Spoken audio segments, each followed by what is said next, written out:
Hi everyone, welcome to RKM academy. तो देखिए, आज के इस वीडियो में हम आपको काउंसलिंग के रिगार्डिंग कुछ जो है यहाँ पे इन्फॉर्मेशन देने वाले हैं। ठीक है, कुछ सवाल हैं जो स्टूडेंट्स के द्वारा बार बार पूछे जा रहे हैं, तो उन्हीं का यहाँ पे जवाब देने वाले हैं। तो अभी तक तो आपको पता चल गया होगा कि झारखंड बीएड, एमएड और बीपीएड का जो है वो सेकेंड, थर्ड एवं फोर्थ राउंड काउंसलिंग का नोटिस जो वो जारी कर दिया गया है।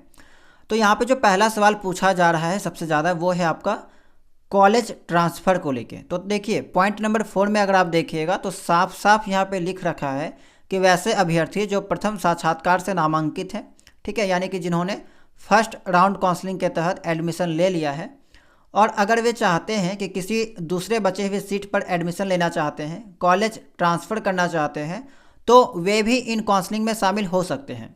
यदि सेकेंड, थर्ड एवं फोर्थ में उन्हें सीट मिलता है, ठीक है, सीट अलॉट होता है, तो उनको फिर जो है वो नए अलॉटमेंट जहाँ कहीं भी होता है वहाँ पे एडमिशन लेना अनिवार्य होगा, क्योंकि उनके पूर्व का नामांकन स्वतः रद्द हो जाएगा। ठीक है, तो ऐसी जो है वो जानकारी यहाँ पे दे रखी है। तो इसका जो वास्तविकता है उसके बारे में आप समझ लीजिए कि क्या ये जो है चीज़ संभव है।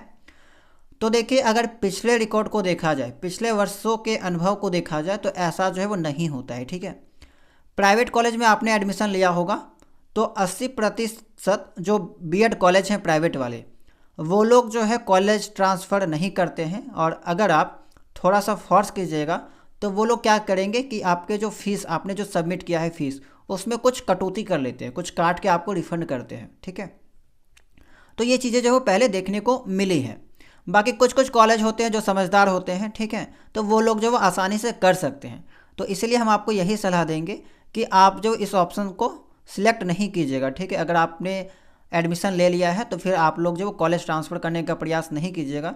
लेकिन अगर आपको ऐसा लगता है कि हो जाएगा तो फिर आप लोग सेकेंड राउंड काउंसलिंग कर सकते हैं। ठीक है, अगर ऑटोमेटिक आपका जहाँ कहीं भी एडमिशन हुआ है वहाँ पे अगर आपका एडमिशन रद्द हो जाता है ऑटोमेटिक, ठीक है, जैसे सीबी बोर्ड के थ्रू अगर एडमिशन रद्द हो जाता है, तो फिर इनका यहाँ पे जिम्मेदारी बन जाता है कि आपको फुल पेमेंट यहाँ पे जो वापस किया जाए। ठीक है, या फिर अगर आपको पेमेंट वापस नहीं करेंगे तो क्या करेंगे कि जो भी कॉलेज पे आपका यहाँ पे एडमिशन होगा वहाँ पे फीस जो है आपका रिफ़ंड कर दिया जाएगा या फिर ट्रांसफ़र कर दिया जाएगा। ठीक है, आपका फीस उस कॉलेज पे ट्रांसफ़र कर दिया जाएगा। तो ये चीज़ें यहाँ पे होती है। तो इसी कारण से अगर आपको ऐसा लगता है कि कॉलेज ट्रांसफ़र हो जाएगा तो फिर आप इसको अपना सकते हैं, नेक्स्ट काउंसलिंग कर सकते हैं। ठीक है, बाकी अगर पिछले रिकॉर्ड के हिसाब से देखा जाए तो ऐसा जो है वो देखने को नहीं मिला है। ठीक है, ये हमने आपको अपना अनुभव बता दिया। ठीक है, इसके अलावा दूसरा जो सवाल है कि बीएड की क्लासेस कब से स्टार्ट होगी। तो देखिए, बीएड की जो क्लासेस है अब आपका जो है फोर्थ राउंड काउंसलिंग के बाद ही देखने को मिलेगा, क्योंकि यहाँ पे जो काउंसलिंग है वो आपका कंटिन्यू चलने वाला है। ठीक है, और सही से देखा जाए तो देखिए आपका पूरा जो नवंबर है वो आपका काउंसलिंग में चल जाएगा। मान के चलिए कि सेकेंड वीक ऑफ दिसंबर, ठीक है, से आपका क्लास जो वो देखने को मिलेगा। हालांकि कुछ कॉलेज क्या करते हैं कि जहाँ पे आपका 50% सीट फुल हो जाता है, वे लोग जो वो क्लास स्टार्ट कर देते हैं।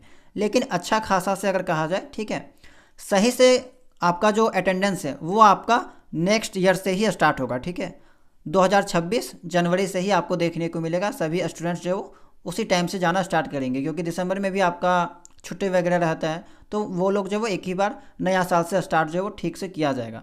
तो मान के चलिए जनवरी से ही आपको ठीक ठाक तरह से जो क्लास देखने को मिलेगा। बाकी कुछ कॉलेज में आपका जो पहले भी क्लास देखने को मिल सकता है जहाँ पे 50% सीट फुल हो जाएगा वहाँ पे। ठीक है, कॉलेज ट्रांसफ़र के बारे में मैंने बता दिया आपको कि प्राइवेट कॉलेज जो वो ज़्यादा झंझट नहीं लेना चाहते हैं, वे लोग जो इस चीज़ से बचना चाहते हैं, क्योंकि वो लोगों का जल्दी से जल्दी अपना सीट फुल करना है। वो लोग चाहते हैं कि जल्दी से जल्दी जो है वो उनके कॉलेज का सीट फुल हो जाए, और इसी कारण से वो लोग एडमिशन रद्द नहीं करते हैं। ठीक है, नेक्स्ट जो सवाल है वो है सीट मैट्रिक्स को लेके कि सीट मैट्रिक्स कैसे डाउनलोड करना है। तो देखिए, सीट मैट्रिक्स जो है वो अभी तक नहीं जारी किया गया है। डिस्प्ले ऑफ सीट मैट्रिक्स ये आपका जो 15/10, ठीक है, 15 अक्टूबर को जारी किया जाएगा।